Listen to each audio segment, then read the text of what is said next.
नमस्कार दर्शकों, आज के हमारे इस वीडियो में हम आपके लिए लेकर आए हैं धर्मराज जी और पोपाबाई की असली कथा। बहुत पुरानी बात है। एक गांव में एक परिवार रहता था।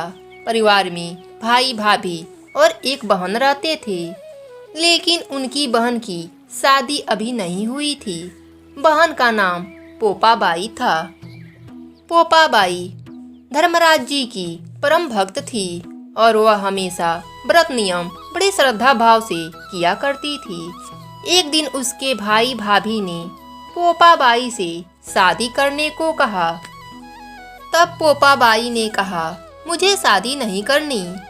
भाई भाभी ने फिर से कहा, लेकिन बहन ने मना कर दिया। उसने अपने भाई भाभी से कहा कि आप मेरे रहने के लिए गांव के बाहर एक झोपड़ी बनवा दीजिए, मैं उसी में रहकर अपना जीवन व्यतीत कर लूंगी। फिर पोपाबाई ने गांव के सभी लोगों से कहा, हे गांव वालों, आप लोग अपने गाय बछड़े मेरे झोपड़े के पास चरने के लिए छोड़ दिया करो। मैं सभी के गाय बछड़ों की देखभाल करूंगी। जो भी बचा कुचा खाना हो वह मुझे दे दिया करना, मैं वही खा कर रह लूंगी। इस तरह बहुत दिन बीत गए। भाई भाभी ने पोपाबाई के लिए गांव से बाहर एक झोपड़ी बनवा दी। पोपाबाई उसी झोपड़ी में रहने लगी और नित्य व्रत और पूजन किया करती। एक दिन उस देश का राजा शिकार खेलने जंगल में जा रहा था। उसकी नजर गांव के बाहर बने पोपाबाई के झोपड़े पर पड़ी। राजा झोपड़े के पास जाकर आवाज लगाने लगा, यहाँ कौन रहता है? जब कोई भी उत्तर नहीं मिला तो झोपड़ी के दरवाजे को खटखटाने लगा। खटखटाने की आवाज सुनकर पोपाबाई ने अंदर से ही पूछा, कौन है? बार बार दरवाजा क्यों खटखटा रहे हो? क्या काम है? तब राजा ने कहा, मैं इस देश का राजा हूँ और तुम कौन हो? अपने बारे में मुझे बताओ। तब पोपाबाई बाहर निकलकर आई और अपना सारा परिचय राजा को दिया।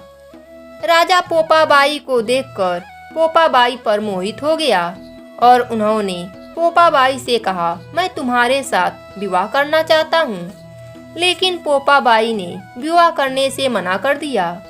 राजा ने पोपाबाई से विनती की, तुम मुझसे विवाह कर लो। लेकिन पोपाबाई ने कहा, मैं पराये पुरुष का मुंह नहीं देखती, तुम अपने महल लौट जाओ, मैं तुमसे विवाह नहीं कर सकती। राजा ने उसकी बात पर ध्यान नहीं दिया और पोपाबाई को जबरदस्ती उठाकर अपने साथ महल के तरफ चल दिया। पोपाबाई ने राजा को श्राप दिया, हे राजा, तेरा राजपाट सब नष्ट हो जाएगा। महल में पहुंचकर राजा ने अपने रानियों को सारी बात बताई। सारी बात सुनकर रानियों ने राजा से कहा कि आप पोपाबाई को सही सलामत झोपड़ी में छोड़ आओ।